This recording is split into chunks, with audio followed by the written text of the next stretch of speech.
Vy ste na škole členkou podporného tímu a ste teda sociálna pedagogička. Ako by ste možno popísali túto vašu rolu v podpornom tíme? Tak moja práca má tak viacero úrovní, aby som to rozdelila do prevencie, intervencie a poradenstva, či už vo vzťahu k učiteľom, rodičom alebo žiakom. Tá prevencia je takou základnou náplňou mojej práce, čiže prinášam do tried rôzne preventívne programy, pracujeme na emóciách so žiakmi, na zvládaní, na budovaní nejakej odolnosti žiakov, alebo ako riešiť konflikty, ako sa vysporiadavať so zmenami a ako nadväzovať medziľudské vzťahy. Na druhom stupni je to tiež často o riešení konfliktov, prípadne program k takým poruchám príjmu potravy a predchádzaniu im, nejaká psychoedukácia vo veľmi zdravej miere, alebo tiež riešenie konfliktov, prípadne drogová prevencia. Tá intervencia je už, keď sa deje nejaký problém v triede alebo medzi žiakmi, či už je to skupinovo alebo celotriedne, že sanácia tej triedy, keď už sa niečo udeje. A poradenstvo je teda zvyčajne individuálne. Ja som zároveň aj výchovná a kariérová poradkyňa, čiže sa zameriavam niekedy aj na to kariérové poradenstvo. A veľmi máme podobné kompetencie aj so školskou psychologičkou a pri tom individuálnom často záleží aj od toho, že koho si ten žiak vyberie alebo koho vyhľadá. A možno, čo je to, s čím najčastejšie prichádzajú teda už tí žiaci, že čo sa týka tej individuálnej práce, tak ktoré tie témy sú tu najčastejšie? Zvyčajne sú to nejaké strachy, alebo keď sa dejú nejaké zmeny v rodine, že majú pocit, že to nezvládajú, alebo veľa učenia. Prípadne niekedy vyhľadávajú aj rodičia s tým, že narastajú na poruchy príjmu potravy alebo také úzkostné stavy u žiakov a v týchto situáciách som taký podporný pilier, nie terapeutický. A možno kto a s čím sa najčastejšie obracia, keď teda toto sú tie prípady, ktoré riešite možno najčastejšie a je niečo iné, s čím sa obracajú rodičia, s čím žiaci a s čím učitelia? Rodičia sa často obracajú s tým kariérovým poradenstvom, alebo keď už je diagnostikovaný nejaký problém u dieťaťa, napríklad tie poruchy príjmu potravy často vyžadujú napríklad individuálny priestor na jedenie desiaty alebo podporu v tomto, alebo pri tých úzkostiach, že keď už je ten žiak naozaj preťažený v tej triede, tak má miesto, kde môže odísť a má tam nejakú podporu. Učitelia sa väčšinou obracajú celkovo s takou triednou atmosférou alebo klímou, že individuálne skôr u školskej psychologičky a za mnou skôr skupinovo, alebo pri potrebe nejakej pomoci pri rodičoch, že podpora na nejakých stretnutiach alebo rozvoj spolupráce. Ako by ste možno popísali ten rozdiel, keď pracujete ako člen podporného tímu na škole a keď by ste pracovali samostatne na tej škole? Neviem si predstaviť z nejakého pohľadu vlastného well-beingu, že mám byť sama na škole. Bolo by to asi veľmi preťažujúce a neviem, ako by som to zvládla. Byť v tíme mi veľmi pomáha v tom, že mám aj ja nejakú podporu a že môžem vyhľadať tých členov tímu, alebo zároveň aj delegovať nejaké, keď organizujeme nejaké podujatia, či už pre rodičov alebo pre žiakov, tak je to veľká pomoc v organizácii, alebo aj pri individuálnej starostlivosti o nejakých žiakov, že ten asistent tam robí veľmi veľa práce, alebo aj pri riešení konfliktov, že často sme dvaja na to, ktorí sme pri tom konflikte alebo pracujeme s tou skupinou, lebo je to efektívnejšie. Ja si všimnem niečo v rámci diania v skupine, kolega alebo kolegyňa si všimnú niečo iné a potom tam vieme nadviazať ďalšiu intervenciu. A ako by ste popísali taký váš bežný deň v tejto práci? Dá sa znova povedať niečo, čo je bežný deň, alebo je vlastne každý deň nejaký iný? Je to veľmi variabilné, ale teda často začínam konzultáciou s rodičmi ráno a potom, keď sú hodiny, tak mám nejaké hodiny v triede priamo, že s celou triedou, nejaké hodiny mám individuálne alebo skupinovo, že nie celá trieda, ale nejaká skupinka z tej triedy. A potom buď nejaké stretnutie s učiteľmi alebo možno organizovanie nejakých podujatí. Teraz je veľká téma podávanie prihlášok na stredné školy, čiže aj toto zaberá veľkú časť mojej práce a po obede opäť možno nejaké stretnutie s rodičmi alebo už podľa toho, čo sa deje v dané obdobie v tej škole. A vnímate možno nejaké rozdiely vo výzvach, ktorým čelíte počas tých rokov vašej praxe? Zmenilo sa niečo? vnímam, že teraz je veľmi náročná spoločenská situácia a odzrkadľuje sa to aj na správaní detí alebo možno niekedy na správaní rodičov. Čo vnímam ako dobré je, že už nie sme tak stigmatizovaní my ako pomáhajúce profesie a že už je to bežné, že chodíme do tej triedy, že už tí rodičia sa toho tak neboja, že čo sa deje, prečo idete do tej triedy.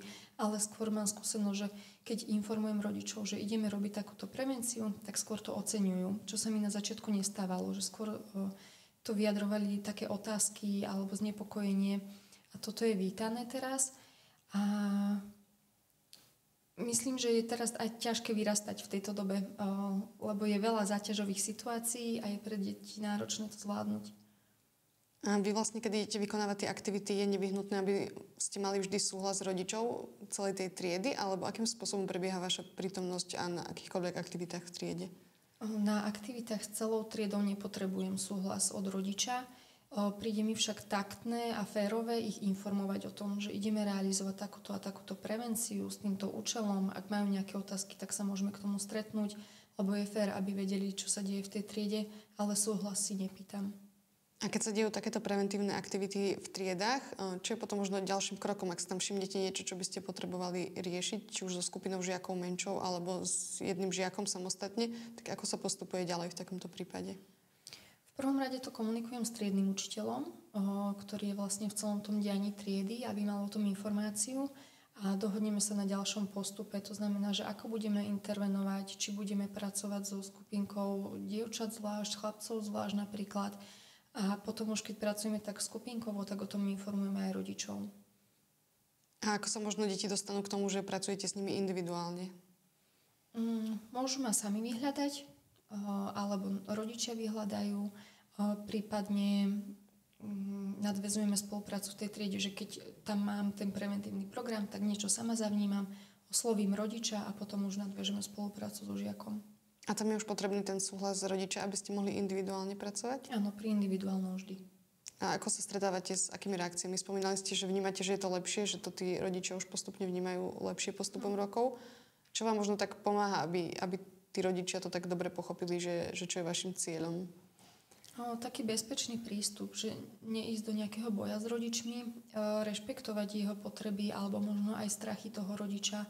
Ale zvyčajne, keď s niečím prichádzam, tak ten rodič už vie, že niečo možno nie je v poriadku alebo že to dieťa prežíva. A naozaj tam ideme cez tú transparentnosť, že informujem tých rodičov o tom, čo sa deje, ako postupujeme a zároveň zachovávať dôveru aj voči tomu žiakovi. Že byť fér aj voči rodičovi, aj voči žiakovi. A keď vidí ten rodič, že nám to funguje s tým dieťaťom a je to pre neho podporné, tak je to cieľ aj toho rodiča. A ako si možno môžeme predstaviť tie preventívne programy v triede, ktoré ste spomínali, že čo sa najčastejšie týkajú, alebo možno je to asi niečo iné na prvom stupni a na druhom stupni, že čo sú možno tie najčastejšie veci, ktoré v rámci prevencie riešite? Hlavne sú to tie emócie a tam ide zvyčajne aj o preventívne programy, ktoré trvajú celý školský rok. A teda zvládanie nejakých náročných situácií, vedieť si odkomunikovať náročné situácie, alebo ako komunikovať aj teda s dospelými, že čo to prináša.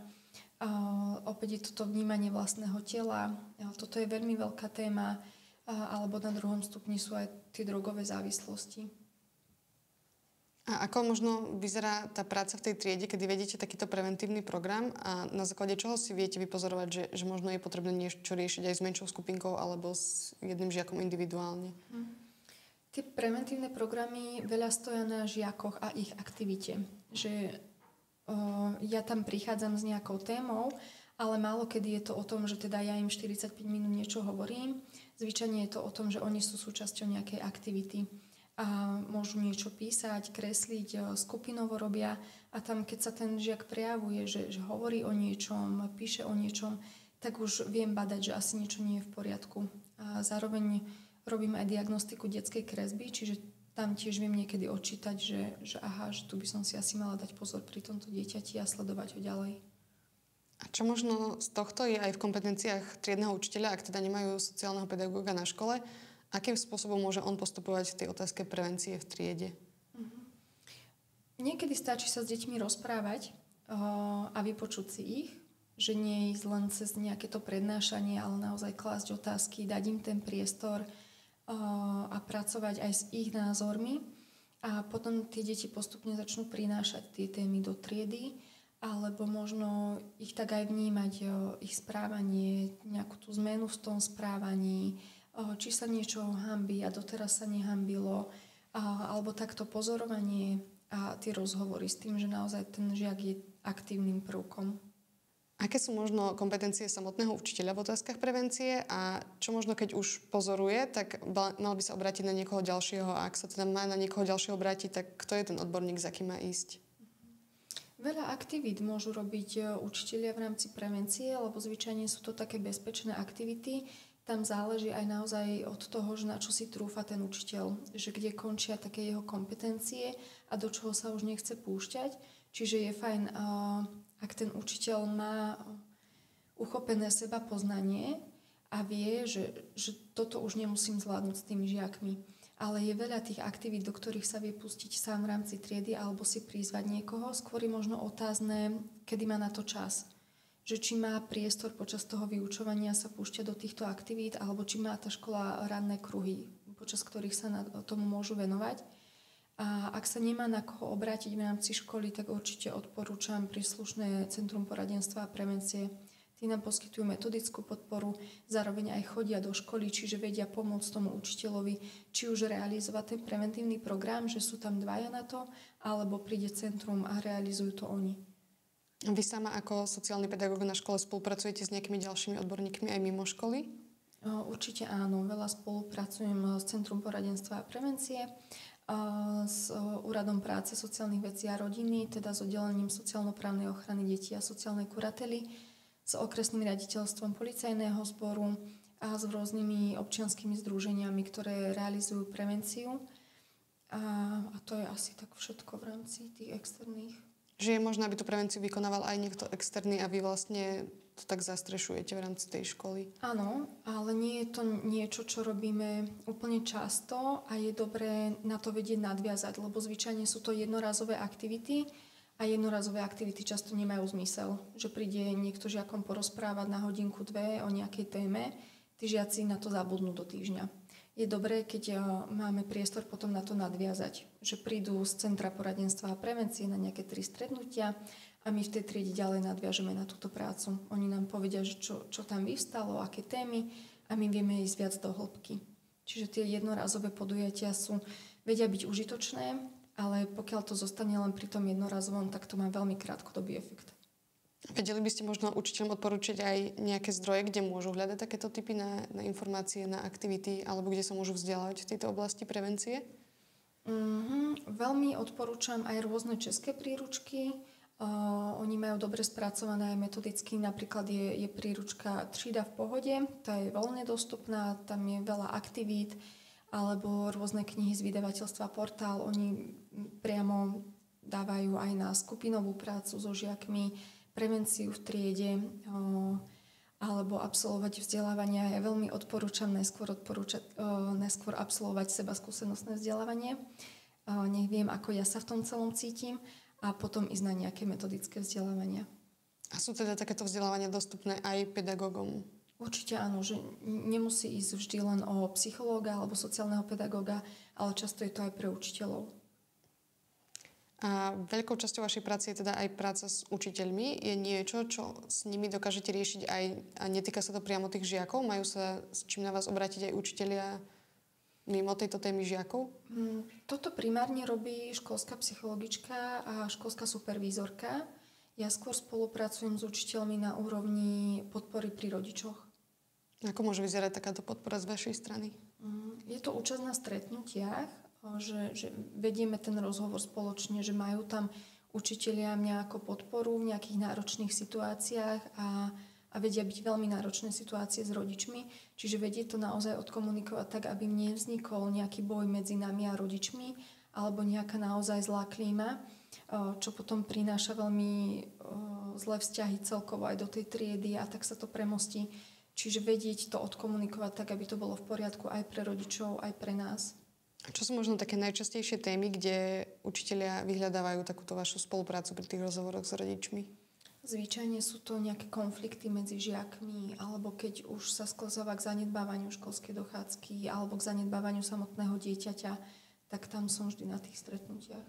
A čo možno v prípade, ak škola nemá sociálneho pedagóga, kto môže byť takou pomocou, na ktorú sa môže ten učiteľ obrátiť v takýchto situáciách? Môže to byť výchovný poradca na škole, často je to aj u nás, aj keď máme sociálneho pedagóga, tak aj ja sa často obraciam na vedenie školy, ktoré je veľmi nápomocné. A v prípade, že je to naozaj nebezpečná situácia, tak to vedia odkonzultovať s políciou. Aj túto skúsenosť máme vlastne s oddelením prevencie alebo opäť Centrum poradenstva a prevencie. A ako by ste možno zhrnuli tie výhody, ak má škola sociálneho pedagóga? Čo je možno tá nezastupiteľná úloha, ktorá nie je v kompetenciách iných členov? Je to možno to, že ja mám naozaj kapacitu a priestor na to, aby som budovala tú lepšiu klímu v triedách alebo riešila tie konflikty. Že môžem si zobrať toho žiaka z vyučovania, keď sa niečo deje, tak môže ku mne prísť.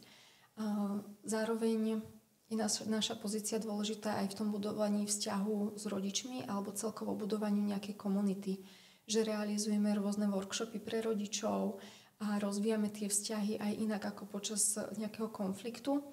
A toto je naozaj taká nezastupiteľná úloha nás, že prispievať k tej dobrej klíme, sanovať triedy, keď je tam nejaký konflikt, alebo mať v starostlivosti žiakov, ktorí majú naozaj nejaké duševné ťažkosti a zároveň prispievať k nejakej psychoedukácii aj učiteľov, aj rodičov často.